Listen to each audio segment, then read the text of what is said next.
สวัสดีครับเป็นอูดูนะครับพี่เต้นวันนี้เราขับรถอะไรอยู่เนี่ยแม่งแปลกใหม่มากวันนี้เรามาเทสรถที่เป็นทำขึ้นมาสำหรับเฉพาะเมืองไทยเท่านั้นมันคือ Cayenne SE Hybrid Coupe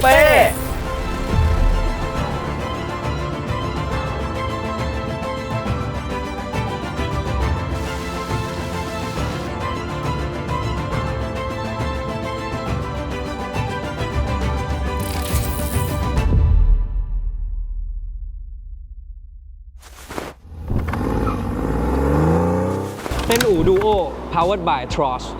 Tross Pro Pro ที่เข้าใจผู้ชายดีที่สุด Midas Window Film วันนี้เราจะมาเทสรถใหม่ล่าสุดที่ Porsche Thailand นะครับกำลังจะเอาเข้ามาขาย อันนี้แบบสดๆเลยนะพี่อู๋วันนี้วันที่ 23 เราจะแอร์วันที่ 24พรุ่งนี้ทุ่มครึ่งเวลาปกติของเราทุกวันเสาร์ทุ่มครึ่งเจอกับเต้นอูดูโอและวันพุธนะคะนี่เป็นครั้งแรกที่เราทำอะไรแบบนี้นะเกือบจะไลฟ์เลยนะ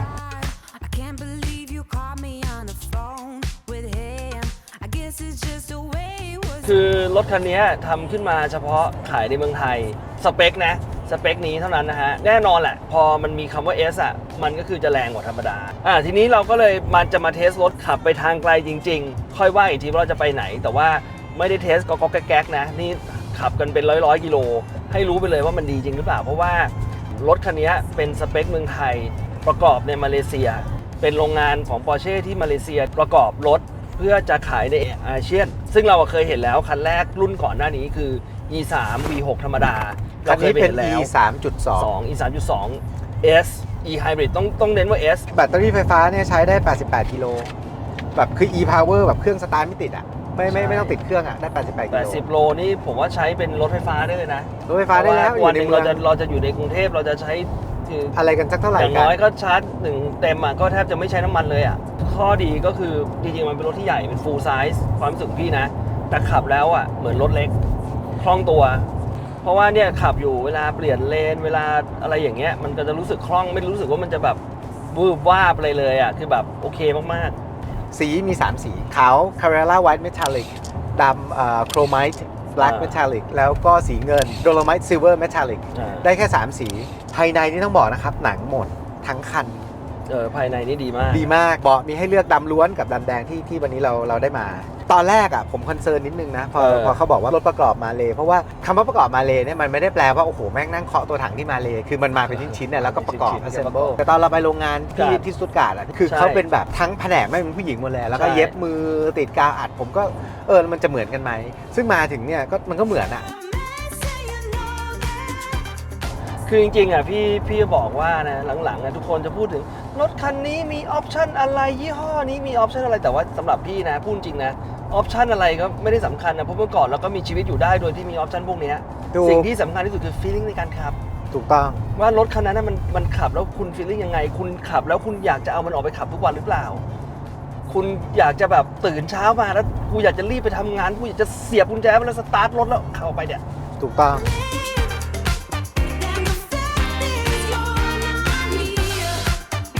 มูลค่าประมาณเท่าไหร่นะเกือบ7มูลค่าออปชั่นทั้งหมด700,000 กว่าบาท700,000 กว่าบาทแต่เนื่องจากตัวรถมันผลิต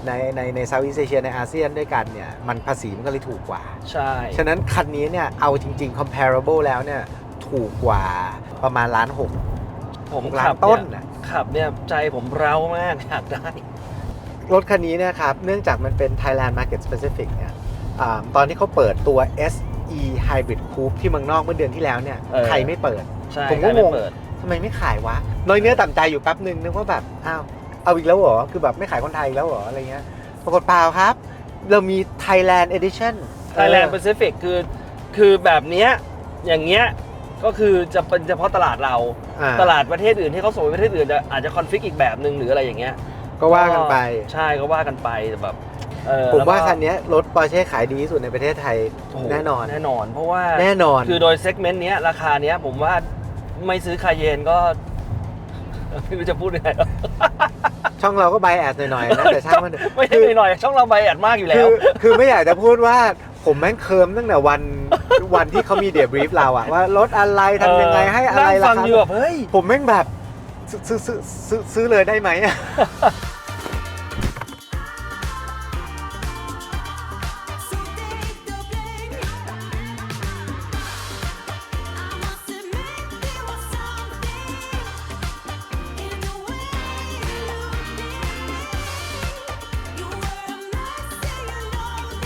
กว่าจะออกถุงมือก็ต้องใส่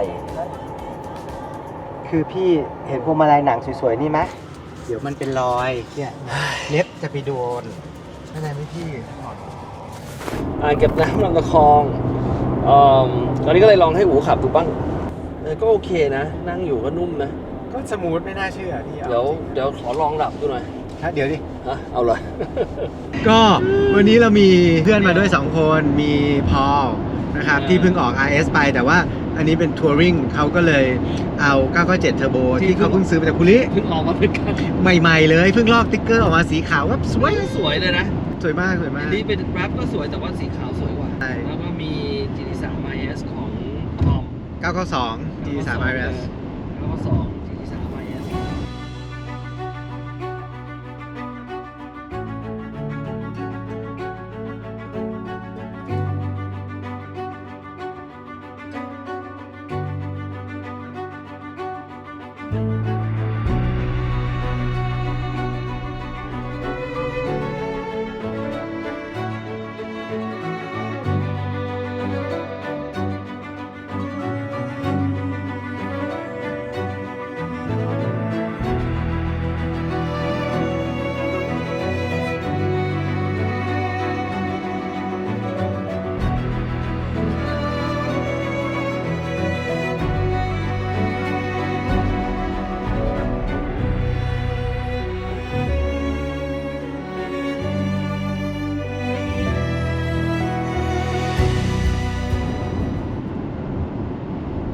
เฮ้ย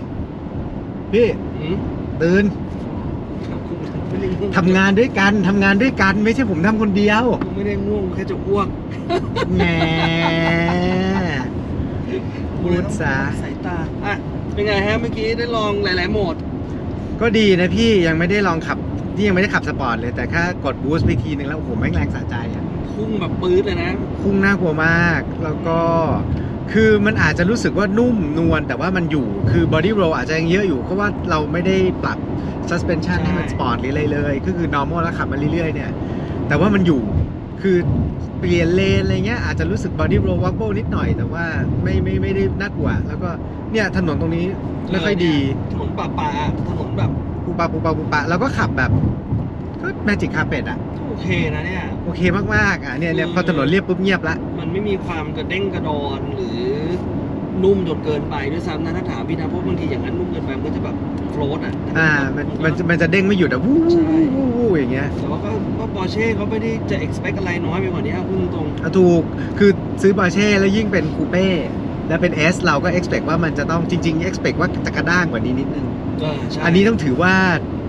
civilize เกินคาด พูดถึงแม่งแรงม้าระดับ 500 นี่แบบโหนกันนะ นี่400อะไรนะ489อ่ะ คันเนี้ยเหรอ 519 แรงม้าเมื่อกี้พูดอะไรวะ 90ลุง บวกให้เขาหน่อย 750 นิวตัน 750เลยเหรอเชื่อไม่กี่ อ๋อ 700ก็ impress แล้วนี่750เลยเหรอ ใช่ สกิล ก็คือตอนนี้เราก็จะมุ่งตรงไปสนามบุรีรัมย์เซอร์กิต yes sir นะฮะใช้เวลาอีก179 กิโลก็ 2 ชั่วโมงกว่าๆนิดๆ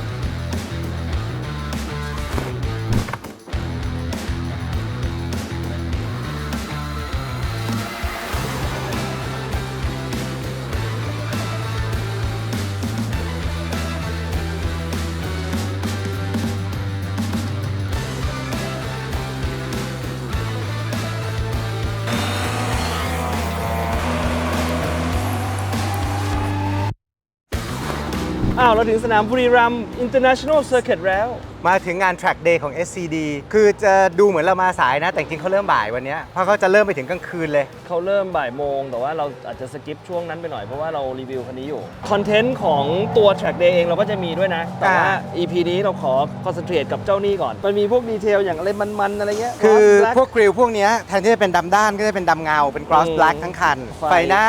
HD Matrix LED 120 นิ้ว สีแมตเศษขอบพวกนี้ก็เป็นดำหมดเลยนะ ใช่ เป็น gloss black หมดเลย จุดเด่นของคันนี้ที่ต่างกับคันอื่นมันอยู่ท้ายรถ นี่ Cayenne S วงให้ E Hybrid ไปเดี๋ยวเราไป นะ ลองกันเลยดีกว่าไปเอาพี่ก่อนแล้วกัน ดุยขึ้นดิ จะขับ เดี๋ยว ได้เหร สิ อ เอ้าเราต้องแต่งตัวก่อนดิ อ๋อเออ จะไปขับอย่างนี้ไม่ได้ต้องแต่งตัวก่อน โอเค ตอนนี้เราก็ เตรียมตัวลงแทร็กนะครับ ผมก็คงไปเบาๆนะเพราะว่าผมห่างเหินจากแทร็กมากแล้วก็ผมก็ไม่ได้ถนัดสนามนี้มากนะครับ ตอนนี้เราใช้โหมด Sport Plus รถกำลังเตี้ยลงอยู่โอเคขอวอร์มยางก่อนนะครับ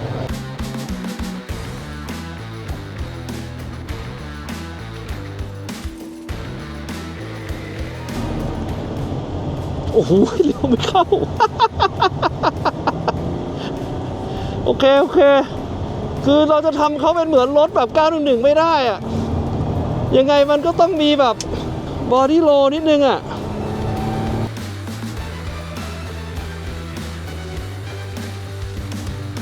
โอ้ยบานโอเคต้องเบรกเร็วกว่านี้หน่อย ผมไม่กล้าแล้ว ไอ้เหี้ยแม่งเรดดี้ขึ้นแล้วว่ะสนุกดี170 180 200ถึงไหม200เบรกโอ้สุดทางตรง200แต่นี่คือเบรกดีนะนี่ผมยังเบรกเบรกเร็วไปเยอะคือในถนนจริงมันไม่เลี้ยวแบบนี้ไงคืออันนี้มันเอ็กซ์ตรีมเพราะมันอยู่ในสนามแข่งซึ่งผมถือว่ามันก็ทำได้ดีนะเนี่ยเวลามันแบบ SS หน่อยๆเนี่ยแบบมันเลยอะโอเคโอ้สนุกเดี๋ยวผมให้คุณหนูลองบ้างแล้วกันคุณหนูเขาน่าจะขับได้สวยงามกว่าผมเยอะโอเคไปลองกันดูบุรีรัมย์เซอร์กิตเป็นยังไงเนาะเดี๋ยวเราวอร์มรถวอร์มยางวอร์มทุกอย่างก่อนแล้วเดี๋ยวเราค่อยลองดูว่าเขาเป็นยังไงนะครับก็ดูซิว่าเข้าได้ไหมก็โอเคโอ้โหสำหรับรถน้ำหนักขนาดนี้เข้าโค้งได้แบบนี้นี่ต้องยอมเขานะ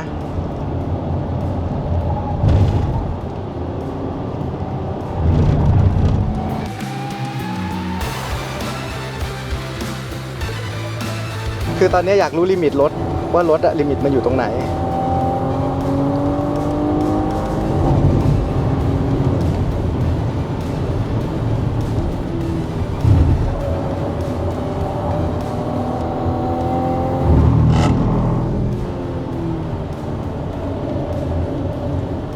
พอเบาะไม่ใช่สปอร์ตก็ต้องแบบเอาเข่าเอาอะไรเงี้ยดันขอบดันอะไรไปก่อน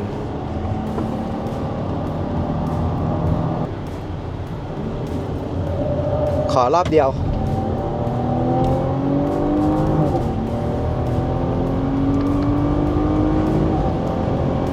โดนหลบไป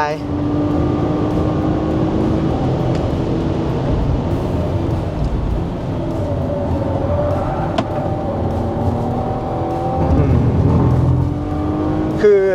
เบรกกับคอร์เนอริ่งมันไม่ค่อยเร็วแต่พลังมหาศาล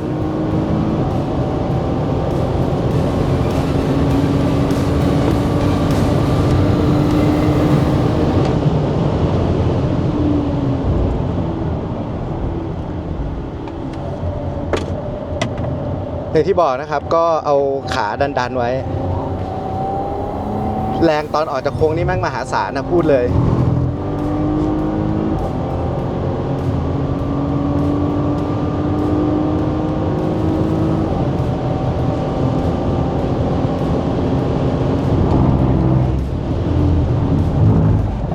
180-190นี่แม่งเร็วไปแน่ก็ต้องประมาณ140 150อาจจะได้นะแต่ก็เหนื่อย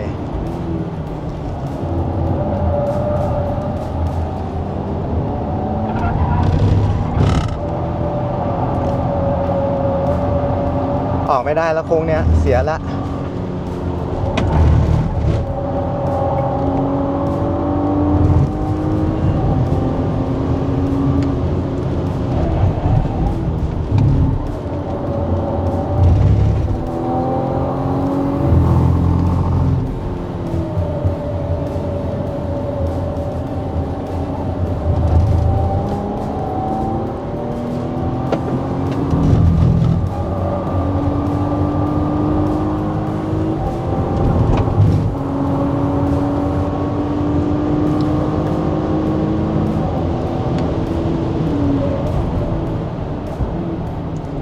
ผมว่า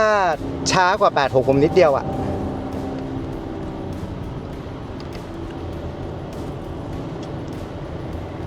เอางี้เลยอะผมว่าช้ากว่า86ผมนิดเดียวอะ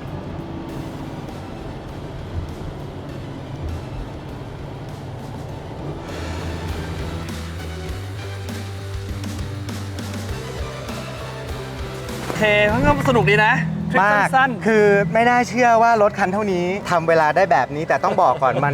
มันยืนไม่ได้ ๆมันยืนไม่ได้ มันยืนไม่ได้แต่ว่าแค่ that burst of energy ใช่ กับ performance แบบ ที่มันแบบออกจากโค้งแล้วเหยียบแล้วแม่งพุ่งแบบเฮ้ย คือแบบ SUV เหรอวะ นึกว่ามันจะไม่ไหวแล้วแต่แม่งขับสี่มันจิกดึงคือแน่นอนเบรกเนี่ยเราต้องเบรกก่อนเขาว่าเราหนัก ใช่ แล้วก็ ใช่ สปีดในโค้งเราก็ต่ำกว่าคนอื่นเขา ใช่ แต่ขาออกเนี่ย ชูดเนี่ยจังหวะชูดเนี่ยไม่แพ้ใครเหมือนกันนะ คือเมื่อกี้ขับไปพวกรถสปอร์ตหันมามองหน้าอย่างเงี้ยตอนออกไม่งหันมามองแบบ เป็นรถที่จะถามว่าเป็น track day car ไหมไม่ใช่หรอก ไม่ใช่ แต่สิ่งที่มันทำให้รู้ก็คือว่าถ้าเวลาเราใช้ในชีวิตจริง แล้วเกิดจังหวะที่มันต้องรีบหรือ emergency อ่ะต้องหักหลบฟุบฟับหรือว่าต้องเบรกแรงแล้วเลี้ยวหรืออะไรเนี่ย ใช่ มันทำได้ดี จริง เพราะว่าสนามเนี้ยมันเป็นสนามไฮสปีดพอสมควรก็ค่อนข้างจะไม่ค่อยแฟร์เขาเพราะว่า คือสนามแบบเนี้ยมันจะเป็นไทยกับรถหนัก ใช่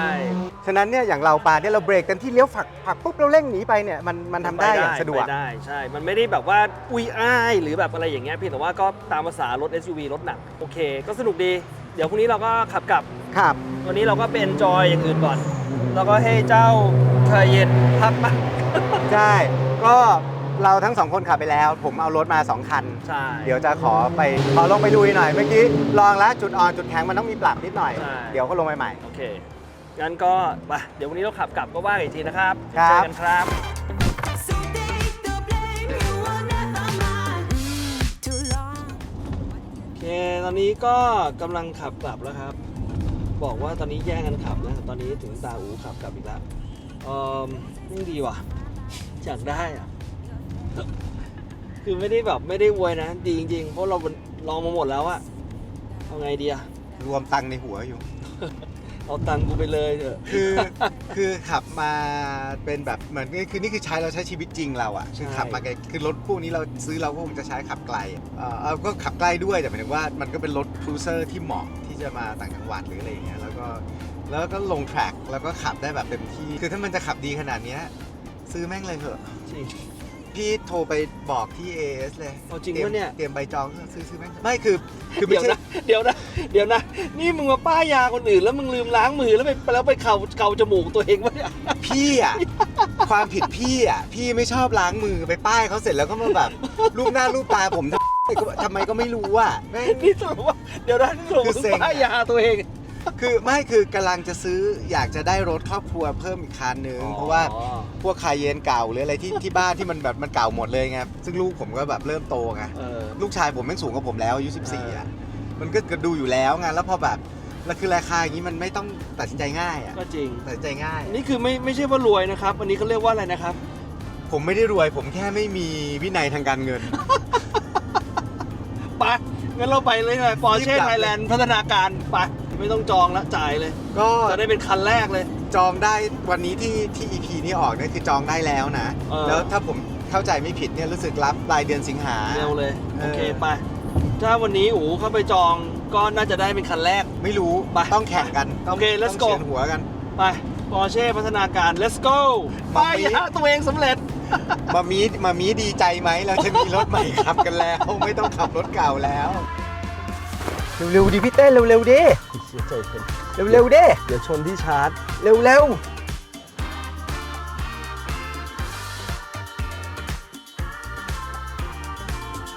ี้ได้เลยค่ะ ๆสีที่เราคุยกันไว้ภายในที่เราเลือกไว้ ผมไม่บอกใครเพราะเดี๋ยวคนจะรู้ว่า ผมขับรถคันไหน ขอบคุณนะครับ ขอบคุณ รับเป็น รับ คันแรกเลยป่ะ ขอบคุณครับ คันแรกป่ะ เย้ เยี่ยม